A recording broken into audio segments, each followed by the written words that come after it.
So this is the new 7Friday 3D printed watch.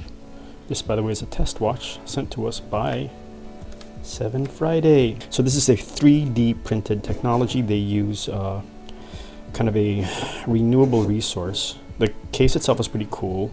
It takes advantage of the whole thing. When you open it up, and this is the watch. Now 7Friday is a brand that's been around for 10 years actually. This is their 10th anniversary celebration. This watch is not on their website because they haven't technically started selling it yet to people, I guess, that they don't know. They did a first run. It got about a bit of attention. Now 7Friday is not an expensive brand. It's a small brand created by some guys who kind of thought it was more of a lifestyle than, not lifestyle product, but lifestyle rather than a actual watch. Okay, so they have watches, they also have sunglasses, they have events. Now the idea behind this is that it is what they are calling a 3D watch.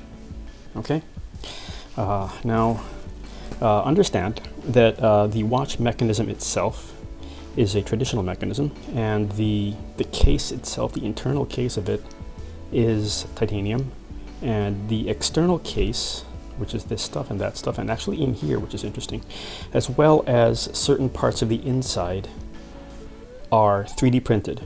So it's kind of a different look. It's very, very light, which makes sense because it's 3D printed like resin or something, and titanium. So now how would we put this back? Let's try putting it back. Let's try putting it back nicely.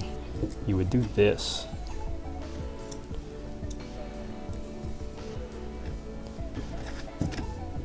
There, okay, that's actually heavy.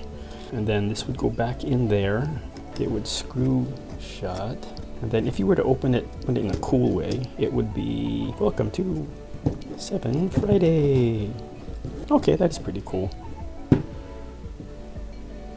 That was nice. And it's kind of a fun thing to do. Now this is their most expensive watch by far. There you go. But that's a technology they're using, 3D printing of a kind of renewable resource material, similar to what Swatch is doing and others are doing now, combined with pretty standard movement. And you can see if this needs explanation, instead of using hands, they're using discs. They're using what looks like domed discs to tell the time. So this would say it's now 7:20. There you go. It looks like it's staring at you now, doesn't it?